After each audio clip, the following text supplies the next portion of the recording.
dismantling systemic oppression, strengthening local economies, fostering equity and inclusion, cultivating communities for social good.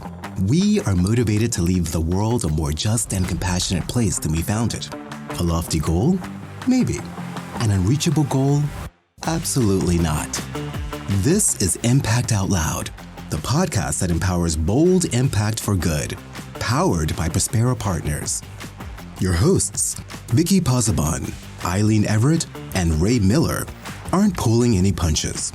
They are diving deep, unpacking the challenges facing the nonprofit and social sectors, what is and isn't working, and offering systems-level solutions to address the truly transformational leadership that's needed for social enterprises to better their communities. This is the Impact Out Loud podcast. Now here are your hosts.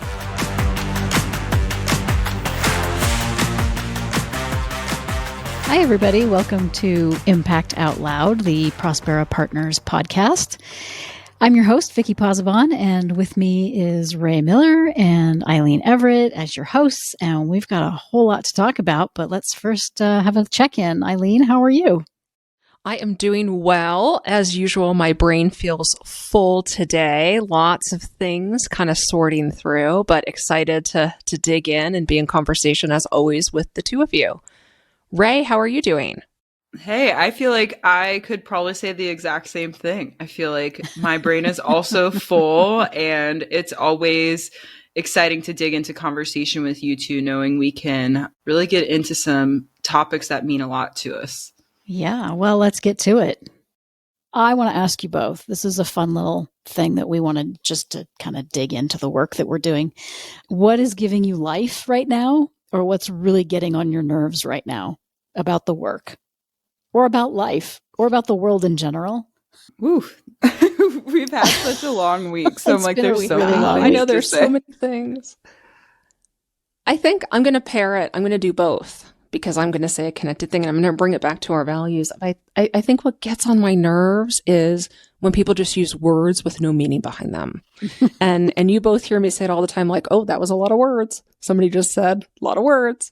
And I think words without action are just meaningless. And it's encouraged so much for people to use words. And I heard the framing earlier this week that somebody said, confidence is not competence. And I've been thinking about it all week. I'm like, that is so true. And how words are like that expression of that confidence, but it doesn't mean competence. So paired with that, what gives me life is that there are so many people who are pushing back on that. Like, where's the action? Where's the meaning? What's actually happening besides just people saying a lot of things?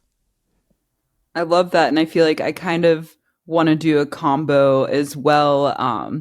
What's coming to mind for me is just, I was raised to be a very logic driven person, and my forever frustration with the world or what I grew up being frustrated by is that logic is often missing. Like, wait, this isn't the way that makes sense. Like, why are we doing it this way? So I feel like that feeds into your point, Eileen, of that drives me crazy or gets, on my nerves all the time of right? If we talk about homelessness, it's like, can't we just put people in homes? There's vacancy. We know it's more expensive to keep people on the streets. What are we doing? So that logic piece missing. And to your point, things are getting pushed now more than ever too. So that does give me that life. I was talking to a friend the other day and having this vision of all these progressive people coming out into these rural areas, right? We know there's these major shifts happening of progressive folks getting out of cities and being in more rural places. And I was like, is this it? Is this what we need to keep these challenging conversations going of being in these places that have been dominated by certain narratives, and now those are going to get challenged. And I think that's exciting. I think it's going to be what we also see is often change takes really difficult circumstances and conversations, and conflict might happen. And we do see that happening in not great ways as well. But there's a bit of hopefulness around that as well, to see that sometimes that's what it takes to start implementing the shifts that we need to see. Thanks, you too. How about for you, Vicky? Well, what's giving me life right now is that I have backup. The two of you have been so supportive of me this week. And I was explaining this to somebody recently too about like how we operate. And it's, sometimes one or two of you are in front for a project or a client, and I'm behind the scenes supporting the work, or vice versa. You all are supporting the work if I'm out in front in something. I was explaining how that works and that dynamic. And it really is about having each other's backs. So that's what's giving me life this week, is that I feel like my back is taken care of right now. It feels like a really nice massage. Thank you. And again, that gets back to our integrity and how do we show up? We have to do that for each other. We have to make sure that we are showing up in a way that we are seeing, hearing, and valuing each other. And that keeps shifting and changing because the world keeps shifting and changing, and we all keep shifting and changing. Yeah. And I love that because it almost comes back to like the language piece too. Because I think about you all and I'm like, what do I call them? Like, is Vicky my boss? Like, that feels weird. Like my coworkers, like that's also feel like it's like we don't always even have the language to explain like how we engage with each other, because everything's kind of like steeped in these hierarchies, right? Like Vicky's supposed to be at the top. Oh, Eileen's a little bit older than me and has had more experience. Is she above me? Like, that's how it would kind of play out in a traditional organization, right? And I don't think we operate like that at all. And like to Vicky's point, we're kind of passing the baton all the time, and even actively, right? In that same idea of being able to shift or do things different. Like Vicky might start off with a client, and then Eileen can come in and be like, you know what? I feel really good and strong about stepping in right now. And Vicky might be like, you know what? I could use a break, or I need to step back a little bit and like just be on the back end of things. And I do think we're really good at that. And it's not a model that you see a lot. And it is really comforting to know, like, if I'm in a place, like I'm going out of town next week and I'm not like freaking out about it or feeling guilty about it. I'm like, they've got it. I mean, I'll be around if they need me, but they probably won't. And we're fine. And we can manage work well together. Mm-hmm. And I want to add in there too, it's like just the unexpected things in ways that we lift each other up too. And unexpected, especially for clients, how there's times that we'll be like, well, actually, Vicky, with your theater background, people are like, what? Can you please actually, bring that piece in because it's really relevant to this conversation. And we do it all the time with Ray of like, Ray, bring that urban planning, put that urban planning hat on, bring it in. And then you both are like, hey, Eileen is the biologist. And you're like, you're a biologist? What? And it's these unexpected routes that we've taken to be able to be where we are, but like how we all pull from all of our experiences. Because like, Ray, I don't know what I know what urban planning is because you've taught me, but you have such a great perspective in these things, and it shows up to me in the most unexpected ways that we work with clients, because it comes in handy. It's like, you never know when all of our lived and work experiences are going to be useful for the work that we're doing. And we don't shy away from bringing it in and encouraging each other to. Right. Yeah. And it comes back to even what you were saying of like, we're so much more than our titles, right? If you just met us as like Vicky, Eileen, Ray, consultants, it'd like lose all these other pieces of ourselves that actually come in to like, I don't know, it's like how we do our work well, right? Like Eileen, you bring in like experience with youth, with the environment, with, all these things built into, you're not just a consultant. Like that would flatten the work that you're able to contribute like to Prospera Partners. And right, like something I even try to bring into is being an artist, and something I think about a lot is like we need creative thinking. Like if we're talking about innovation, like we need to get creative. Like we can't just be stuck in like a linear way of thinking. So I just love that reminder too of like the full selves aspect of like we're so much more than what a resume says or what college you went to or what your degree is. It might come in and play a role, but it's not like this like single defining factor of who you are or what you contribute. It's probably why we can't get a 30-second elevator pitch down. Because it would never do it justice. It would never do it Yeah. justice. There's a great Seth Godin blog. I love Seth Godin because he writes really short, pithy, and very smart marketing blogs. So check him out. But he wrote one many, many years ago that said, no one ever bought anything in an elevator. So why are you bothering to create an elevator pitch, right? So I love that. And I've always thought about that. And when people are like, what's your elevator pitch about your business? I'm like, I hope this elevator goes to like 107 floors because we're going to have some time to talk. And I'm going to link this back to our work too, with clients, of so often we're encouraged, especially in the professional world, to step into spaces where we credential ourselves, list the things. Like I'm always like, and sometimes it's necessary because otherwise you're not taken seriously. It's like stepping into a space. Well, I'm Eileen, and I've worked with 25,000 youth across New Mexico. I've been an executive director. I've been in the nonprofit sector for 20 years. And also, who cares? Like, there's a whole bunch of other aspects to who I am as a person and to the work that I can do and how I can contribute and the roles that I can play. And this just gets right to those spaces then, especially our communities of practice that we support, of trying to get people past job titles, past credentialing. Who are you? Who are you as a person? That's the interesting thing. And also moving us away from these spaces that are like, oh, let's only invite executive directors into the room. Well, then you only get certain perspectives. Why are we not inviting community? Why are we not inviting program folks in? Why are we not having admin staff actually be the center of the conversation who might be encountering things on a day-to-day that an executive director has no context about?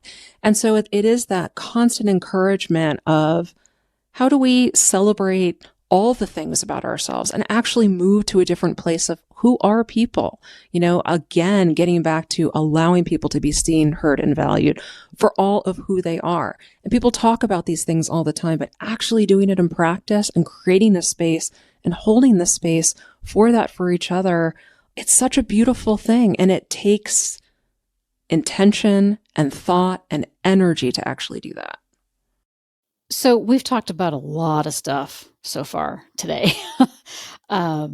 And I want to kind of circle back around a little bit to something that came up a little bit ago around our shared responsibility and shared leadership. And what does that actually look like in practice? Eileen, you have this great little short kind of exercise. So should we do it? Should we do like the tolerance? Okay, let's do it. Yeah. So one thing, and I know we're going to explore shared decision making and shared responsibility in future episodes because it's something we are just in that conversation really deep with one another and with clients. It's popping up in all different ways. And I guess I want to root this in. There's a lot of interest and enthusiasm in the nonprofit sector and in the world right now to explore shared decision making. And people are just jumping into it. And it is creating a lot of chaos and uncertainty and hurt and harm and all these things that are contributing to like moving away from the intentions of why people want to do actually do shared decision making or shared leadership. But something we've been deep in conversation about is this idea of preference and tolerance. And so frequently we're encouraged to name our preferences rather than what we are actually willing to tolerate, which is where we can find overlap with each other. So how this can actually look in practice. And I always love, since I live in New Mexico, to bring things back to food, because food is such an important part of being New Mexican. And I would say we can't even make decisions without food in the room. We have it's to totally be eating true. a meal. I feel like some of the most impactful work and decision making I've done in my work in New Mexico has been over meals and over food. So like Absolutely. 100%. And really thinking about, imagine if we brought 50 people together into a room and you said, all right, everyone, what would you prefer to have for lunch? And you did that at the beginning of a day. You would get 50 different answers, because you're asking people what their preference is. Now, somebody's going to want a cheeseburger. Somebody's going to want pizza. Somebody's going to want a salad. Somebody's going to want a sandwich.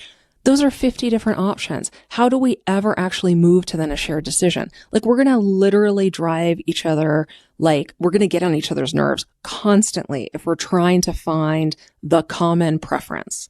That's an unreasonable expectation for us to hold for one another. Versus if we actually approach that room of 50 people more with this idea of tolerance. And tolerance, how it can show up with food, is more, who's vegan, vegetarian, gluten-free? Are there any allergies that we need to take into consideration? So that we can actually find a common way to feed people in a group of 50, rather than trying to meet 50 individual needs. And then someone has to go running around and get pizza and pasta and salads. Like, that's going to be a lot of, useless energy, rather than how do we actually support one another to get into this conversation around what are our tolerances? And then where are the overlaps with our tolerances, so we can actually get to a decision that we all can live with and move forward with. I feel like we do that with one another all the time. Like, we'll have space that we say, what's our preference about something? But then also, what's our tolerance? What can we live with so that we can all move forward? Yeah. Whew, so much to think about and sit with. I mean, this is my experience every day of my life. I have celiac disease, so I'm constantly navigating the lunch thing, the dinner thing, the, meetups, all that kind of stuff. And I have to explain all of this. And I'm sure I get on people's nerves about it. And then I'm like, okay, can we make a decision without it being my fault that we made this decision? Like, how can we move forward in making a decision so that, and we operate from a place of voices are heard and respected, but it doesn't mean everybody's right all the time, right? So how do we move forward with all of the different perspectives, preferences? So what do we do? Yeah. I was just going to bring up that leadership piece too, or getting back to like how the actual decision is made. And I think that's where we can also see a lot of this murkiness is, right? It's like, okay, everybody decides together. And that's not always a realistic expectation to have. And sometimes you need to have elements of a hierarchy, elements of like, okay, this one person is going to make the decision. And that comes with that responsibility piece too. And needing to have that ability to know that you're going to hear all voices, hear where those tolerances or those, what is tolerated, whatever. So, but what we've also not acknowledged is like somebody has to be the decision maker. Like, you can't have 10 people collectively at the same time. Like, right, somebody has to put that credit card down. Right. And if we go to a restaurant where I can't eat anything on the menu, that's on me. I'm still going to participate in the group, but I will figure out how to survive that meal, right? So I need to, yes, I can state my preference for going somewhere else, but if it doesn't happen and I still want to be a part of the discussion, part of the group, part of the social outing, I'm still going to attend and take care of me. And that's okay, right? Because I have agency over my body, my life, my health. But this also brings up for me the graphic design by committee, my favorite thing in a startup or a nonprofit where everyone wants to have input on how the logo is designed. I mean, if you talk to any graphic designer, they will tell you that is the worst experience in the world. Nobody needs that. So nonprofits, if you're listening, stop. Just stop doing graphic design by committee. Well, and I think, Vicki, you're getting at this point of just that we're skirting around a little bit around consensus building, is that people tend to think of consensus building, and Ray, you were getting at this, as 100% agreement on 100% of the things. That's actually not what consensus building is. Consensus is general agreement. How do we actually get to general agreement and not trying to meet everyone's individual preferences and needs? Because as Ray said, that's unrealistic. We're probably never going to get there. Yeah, and that awareness needs to be there too. I'm just thinking about what Vicki just said of being gluten-free and there might not be an option. Vicki does have the agency to show up, but as the person who's holding that meeting, they might be impacted in knowing that Vicki can't show up as her full self because she hasn't been nourished in a certain way or getting her needs met. So it just affects maybe what's coming out of whatever meeting together. So just something to keep in mind. And I think what we point out a lot is there's so much complexity in everything that we're navigating. It's not this binary of like, this is the way that works and this is the way that doesn't work. There's like the intended way that would have the best outcome, but then that it's like the needle's always moving, right? Like you can't just nail it down to one thing, but there's going to be different ways that like manifests or changes the way that people are going to be able to engage with each other. Wow, we covered a lot of ground. I hope that we aren't what's the word? We don't want our audience to be drinking from a fire hose, because that's sometimes how it feels when you're doing this type of work. Like it's a lot, it's overwhelming. You know, sometimes we get into issues with clients and it feels like they need to absorb a lot in order to continue to move forward. But I'm super grateful for the work that we get to do and the work that our clients are doing in their social enterprises and in their nonprofit organizations, and moving all this change forward. Change is hard. It's really hard. And a lot of folks don't like change. And there's reasons for that. And, you know, we just continually move people along and help them out of their comfort zones in that work. Last thoughts before we wrap up?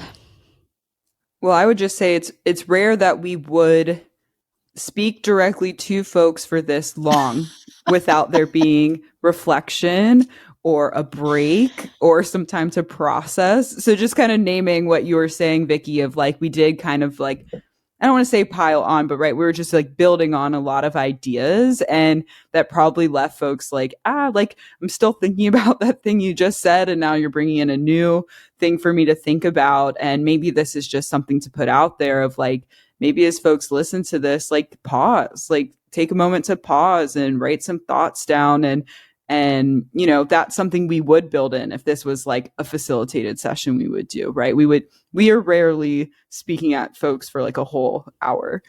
True. I stopped doing lecturing a long time ago. Yeah, and I think this is just an example of giving everybody a peek behind the scenes of how we operate, because we all do have conversations and a lot of conversations with one another. But I think that's a really valuable point that Ray brought in of like, this does feel different because so often we're holding the space and pausing and supporting other people to get into conversations so they can explore these things on their own. So we definitely encourage everybody to pause and reflect and think as needed. Yeah. And I mean, I think not just listening to us, but in your daily life, I think that's an important thing to do. Take a breath. Everybody take a breath. That's what we need right now, a collective breath. All right. Any final thoughts before we wrap? Yeah, I want to add in, going back to consensus building. I have a feeling we're going to dig into this way more deeply in a future podcast. But, you know, all of this talk about preference and tolerance is also, and consensus building, you know, something that I would love for us to explore more deeply in the future too is this idea of shared leadership and shared responsibility. We only kind of touched upon it today, but so often people think about shared power or holding the power, or shared responsibility and holding the responsibility. And I think that's something that gets conflated also all the time, is that you have to have, if you have the authority to make decisions, where's the responsibility and accountability for that? And just as if you're the person who's responsible and accountable, do you have the authority to actually make the decision? So I hope that's something that we can dive into more in future episodes. Oh, I can't wait. Yeah, I love that. And I mean, ever since we brought in that preference versus tolerance framing, I feel like it's just stuck with me, and something I feel like I'll just be pulling into conversations in and outside of our work constantly. Well, thank you both so much. And thank you for listening. And we hope you'll join us next time. Thanks, Ray. Thanks, Eileen. See you next time. Thank you for listening to the Impact Out Loud podcast, the podcast that empowers bold impact for good, powered by Prospera Partners. If you liked what you heard, subscribe to Impact Out Loud wherever you get your podcasts, and follow Prospera Partners on your favorite social media. If you are inspired to make community-based solutions and systems change, Prospera Partners offers workshops and programs that are open to all. For more information, visit prosperapartners.org. Thank you for joining us. Until next time, be well and do good.